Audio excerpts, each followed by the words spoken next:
At 42 minutes past 3 on the afternoon of the 6th of March 1988, on a quiet residential street in Gibraltar, 4 British soldiers from 22 SAS shot dead 3 Provisional IRA volunteers at point-blank range.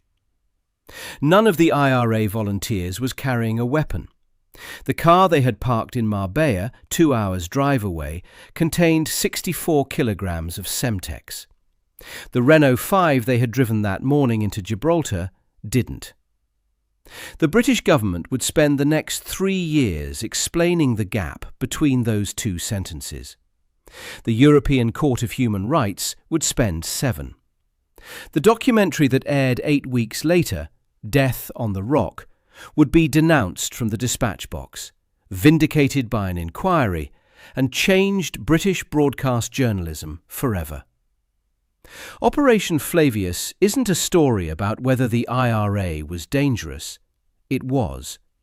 The bomb they were planning would have killed soldiers and civilians at a public ceremony attended by families. The question the inquiry record poses and refuses to close is whether the British state crossed from counter-terrorism into deliberate execution.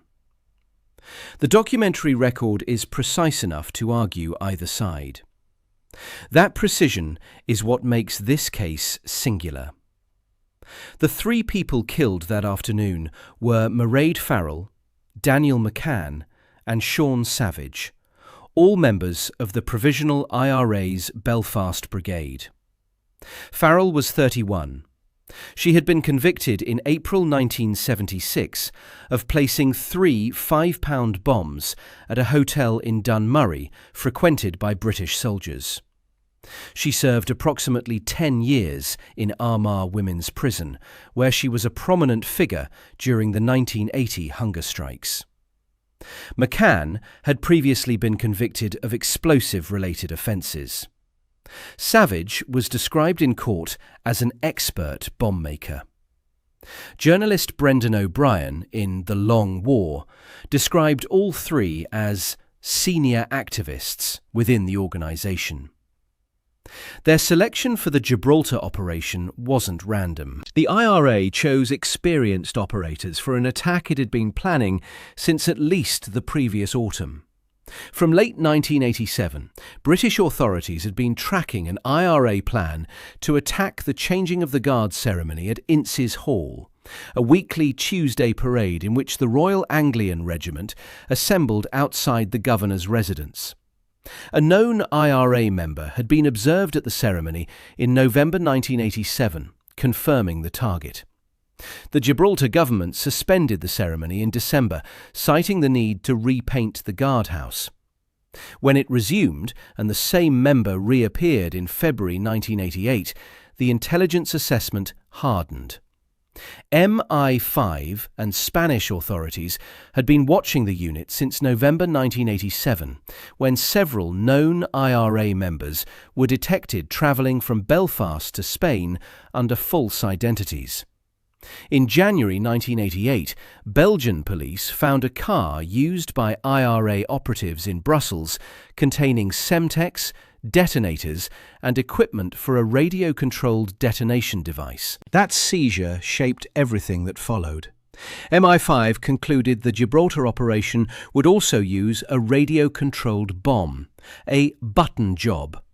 Push a button, the bomb detonates. The analysis was specific. Because IRA doctrine after the Enniskillen bombing in November 1987 favoured controllable detonation over timers, and because a radio-controlled device allowed the bomber to move clear before detonation, a button job was assessed as far more likely than a timer. How and when Spanish authorities tracked the unit to Gibraltar remains genuinely contested.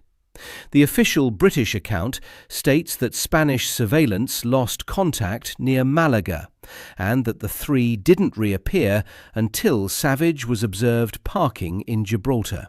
A Spanish Interior Ministry official speaking to Thames TV's Death on the Rock gave a fundamentally different account. Spanish police had followed both cars continuously, using multiple vehicles leapfrogging each other, a helicopter and direct radio communication to British headquarters, and that British authorities were informed of Savage's arrival before the Renault crossed the border. These two accounts have never been reconciled. Declassified files, reported by the Gibraltar Broadcasting Corporation, show British government officials sought to withhold intelligence from the family's lawyers at the inquest, including material relating to Spanish surveillance. What the documents confirm is this. By the evening of March 5, 1988, Savage and McCann were in Torremolinos, under continuous surveillance. Farrell had only been identified as the third member of the unit that afternoon on the basis of a tip from London. She hired a car in Marbella on the morning of the 6th of March, just hours before the shootings, drove it into an underground car park in the centre of Marbella, and left it there. The three then set off for Gibraltar in two separate cars. Only one of them crossed the border.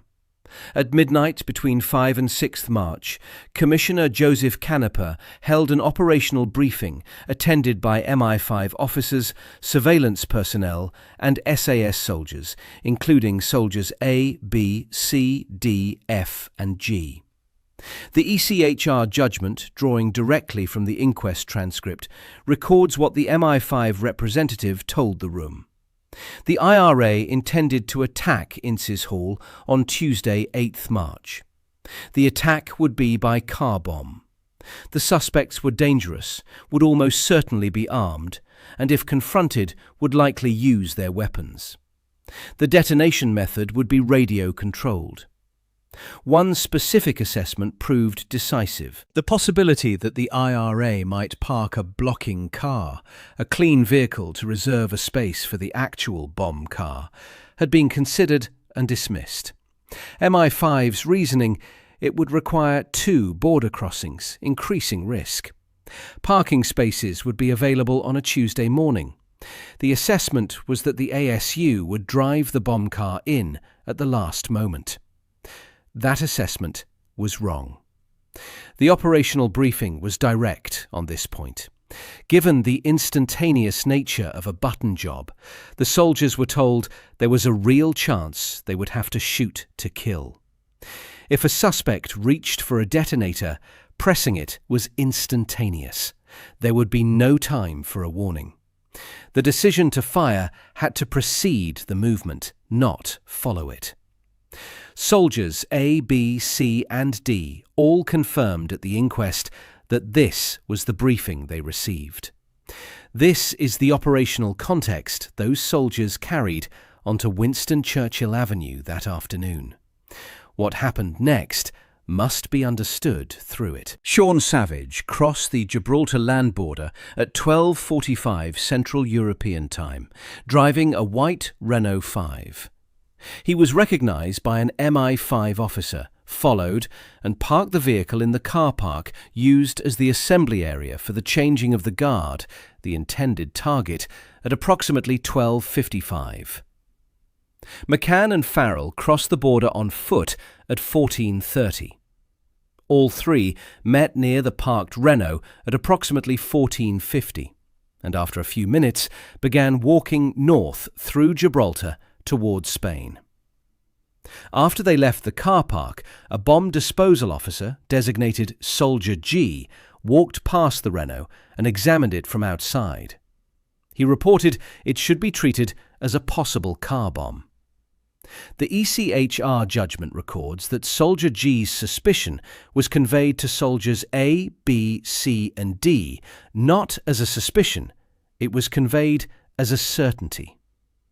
That specific transformation, provisional assessment becoming operational instruction, sits at the centre of every subsequent legal finding. At 15:40, Commissioner Canepa formally handed operational control to Soldier F, the senior SAS officer. The written transfer of authority came 25 minutes before Soldier F handed it back. 2 minutes after the transfer, the SAS moved to intercept. The 3 IRA volunteers were walking north on Winston Churchill Avenue towards Spain. Savage had moved ahead. By the time the interception began, he was approximately 300 feet, 91 metres, south of the Shell petrol station. McCann and Farrell were near the station itself. A patrol car, ordered urgently to police headquarters, was stuck in traffic on Smith Dorrien Avenue. The driver activated his siren to get through the congestion. The sound startled McCann and Farrell just as soldiers A and B were closing to challenge them. Soldier A testified at the inquest that Farrell looked back at him. "Events overtook the warning," he said. McCann's right arm moved aggressively across the front of his body. Soldier A believed McCann was reaching for a remote detonator. He shot McCann once in the back from approximately 3 meters. He then shot Farrell once in the back. He turned back to McCann and shot him once in the body and twice in the head. Soldier B testified he reached the same conclusion simultaneously. He shot Farrell twice, McCann once or twice, then returned to Farrell and fired 3 more times. His total, 7 shots. 91 meters to the south, soldiers C and D heard the gunfire behind them and turned to Savage. Soldier C testified that Savage turned around while simultaneously reaching toward his jacket pocket as C shouted, "Stop!" Believing Savage was reaching for a detonator, Soldier C fired 6 times. Soldier D fired 9. Savage took between 16 and 18 bullets in total. Crown pathologist Alan Watson, examining the bodies at the inquest, described Savage's shooting as frenzied. A Ministry of Defence source told reporters Watson's testimony was the biggest blow we've received so far during the Gibraltar inquest. The forensic examination was already compromised before it began. The bodies had been stripped before pathological examination, and the Gibraltar mortuary had no X-ray machine. Watson was refused access to X-ray facilities elsewhere and couldn't adequately distinguish entry from exit wounds. None of the 3 was armed. None was carrying a detonator. 1 bullet, believed to have passed through Farrell, grazed a passing civilian. At 16:05, Soldier F handed control back to the Gibraltar police with a formal written statement. A military assault force completed the military option in respect of the terrorist ASU in Gibraltar and returns control to the civil power. Within minutes of the shootings, the Ministry of Defence issued a press release stating, "A suspected car bomb has been found in Gibraltar and 3 suspects have been shot dead by the civilian police." Both claims were misleading. The shooters were SAS. The car had not been examined. Military bomb disposal experts opened the Renault between 1900 and 2000 on the evening of March 6th. They found nothing. No explosives, no detonator, no remote control device. The area was declared safe. The car that Savage had driven across the border, the car that Soldier G had assessed as a likely bomb vehicle, the car whose existence defined the threat picture every soldier on that street was operating under, contained nothing. That was approximately 3 hours and 15 minutes after the shootings. 2 days later, at approximately 18:30 on 8th March, Spanish police found a Ford Fiesta in a car park in Marbella, roughly 50 miles from Gibraltar. The car contained 141 pounds, approximately 64 kilograms, of Czech-manufactured Semtex, 200 rounds of ammunition, 4 detonators, and 2 timers. A timer had been set for 11:20 a.m., 20 minutes into the changing of the guard ceremony that assembled at 11. The timer had not been connected to the detonators. The bomb was prepared. It wasn't armed. Keys to that car were found on Mairead Farrell's body. The Renault had been exactly what MI5's pre-operation briefing had dismissed as unlikely, a blocking car, holding a space. The actual bomb was 50 miles away when the SAS opened fire. None of the soldiers on Winston Churchill Avenue knew that, because the Renault had not been examined before the interception began. Whether the planners of the operation should have ensured they knew before authorizing the interception of 3 people on a civilian street is the question the European Court would spend 7 years answering. Thames Television's This Week current affairs strand broadcast a 44-minute investigation called Death on the Rock on April 28, 1988, 8 weeks after the shootings. Produced by Roger Bolton, presented by Jonathan Dimbleby, and narrated by Julian Mannion, the documentary used eyewitness accounts and a reconstruction of the Spanish surveillance operation to challenge the government's version of events. Its most significant witness was Carmen Proeta, a Gibraltarian woman whose apartment overlooked the Shell petrol station on Winston Churchill Avenue. She told Thames TV she watched 3 plain-clothed men approach McCann and Farrell, saw the 2 raise their hands, and saw the men open fire without warning. There was no exchange of words, she said. There were just shots. Sir Geoffrey Howe attempted twice to prevent the broadcast, first on grounds it would prejudice the coroner's inquest, then on grounds it would contaminate witness evidence. The Independent Broadcasting Authority rejected both requests. Lord Thompson, the IBA chairman, personally viewed the documentary before permitting broadcast, writing later that the decision wasn't a difficult one. Margaret Thatcher described the programme as trial by television. Within days, 5 British newspapers, briefed through government channels, The Guardian later reported, published stories attacking Proeta's personal credibility. Proeta sued several of the papers for libel and won. The Windlesham-Rampton Report, commissioned by Thames TV and published in January 1989, was conducted by Lord Windlesham and Richard Rampton QC. It found the documentary had been made in good faith and without ulterior motives, trenchant journalism in Windlesham's phrasing. Thatcher, in documents since declassified, called the report a disgraceful whitewash. In October 1991, Thames Television lost its ITV franchise at a sealed blind auction under the Broadcasting Act 1990. 3 other companies lost theirs the same day. Whether the loss was connected to the government's anger at Death on the Rock has been argued ever since. One account describes the auction as a story of subtle political revenge and blind ideological commitment, while another concludes Thames simply underbid. The evidence supports neither claim conclusively. Death on the Rock won a BAFTA Television Award. The Gibraltar Coroner's inquest opened on September 6, 1988, under Coroner Felix Pizzarello. 79 witnesses testified over approximately 4 weeks. 18 security service and SAS witnesses gave evidence anonymously from behind screens. The families were represented by solicitor Paddy McGrory. The soldiers' testimony was consistent on one point.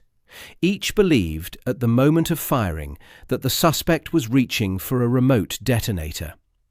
Each had been told a detonator was likely. Each acted in accordance with their briefing. Multiple civilian witnesses, not only Proeta but others who subsequently appeared at the inquest, stated they saw no threatening movement before the first shot. One witness, who had told Death on the Rock he saw a soldier fire repeatedly at Savage while he was on the ground, retracted his statement at the inquest. This prompted Thames to commission the independent inquiry that became the Windlesham-Rampton Report. On September 30th, 1988, after 8 hours of deliberation, the jury returned a verdict of lawful killing by a majority of 9 votes to 2. The Stalker connection belongs in the same frame, though it requires precision about what it does and does not prove. Between 1984 and 1986, Deputy Chief Constable John Stalker of Greater Manchester had been investigating allegations that the RUC operated a shoot-to-kill policy in Northern Ireland, following killings in County Armagh in 1982. In May 1986, Stalker was removed from the inquiry. The stated grounds were an investigation into his personal associations with a Manchester businessman. Colin Sampson of West Yorkshire continued the work. Academic analysis describes the RUC killings of 1982 and the Gibraltar killings of 1988 as part of the same documented pattern: security force operations resulting in lethal outcomes against IRA members who were, at the moment of shooting, not in a position to cause immediate harm. A direct operational link between Stalker's inquiry and the planning of Operation Flavius does not exist in the documentary record. The pattern exists. The causal chain between them does not. The families of Farrell, McCann and Savage lodged their application with the European Commission of Human Rights in August 1991. The Commission found no violation of Article 2. The case was referred to the court.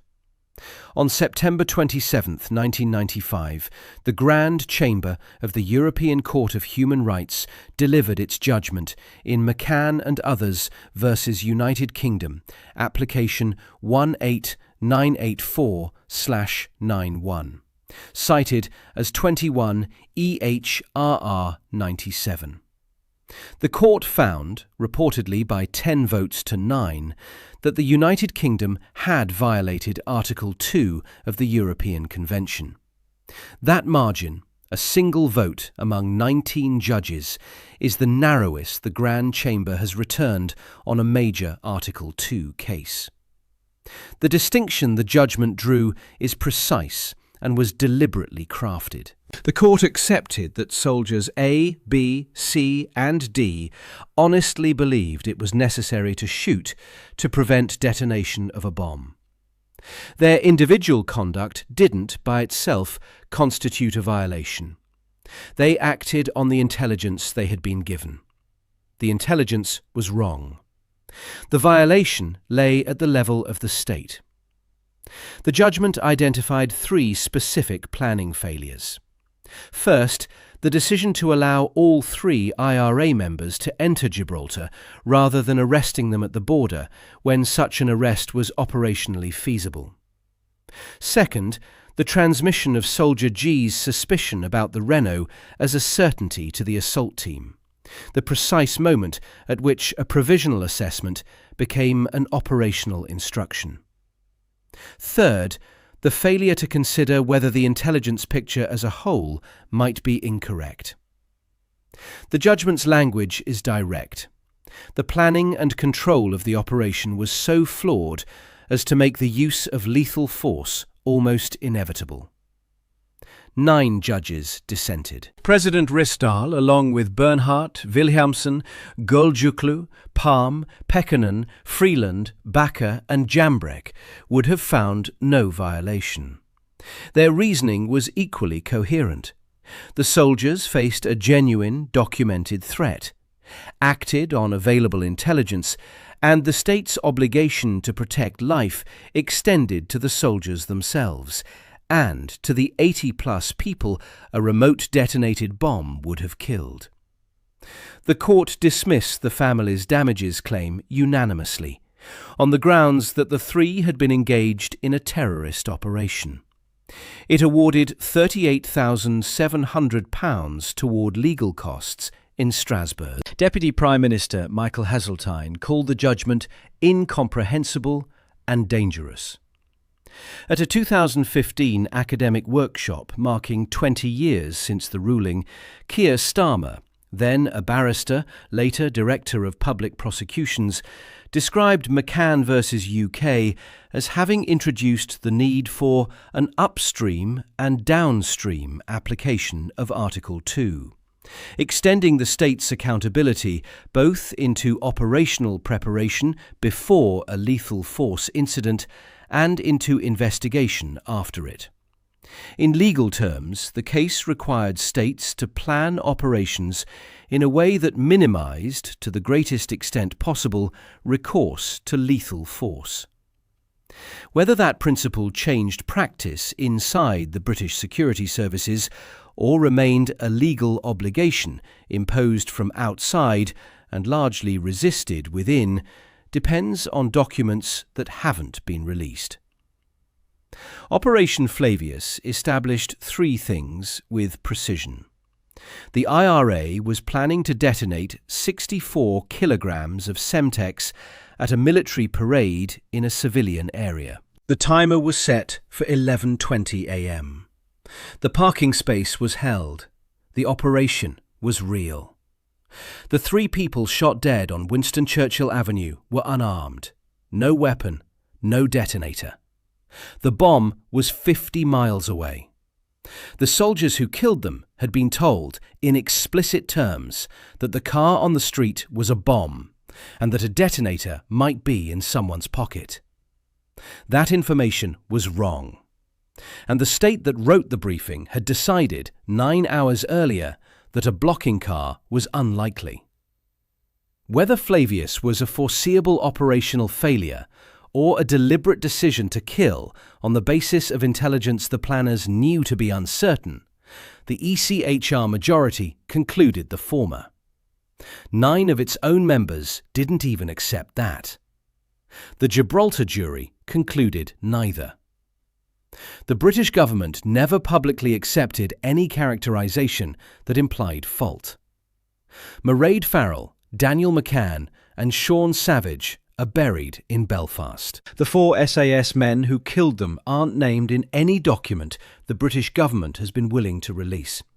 The bomb they were planning to detonate would, on the coroner's evidence, have killed at least 80 people. None of those people died. And in the 3 years it took for the European court to decide whether what happened on the rock was lawful, the only people who knew with certainty whether it was the right call were the ones who pulled the triggers. They haven't said. Subscribe for more stories like this.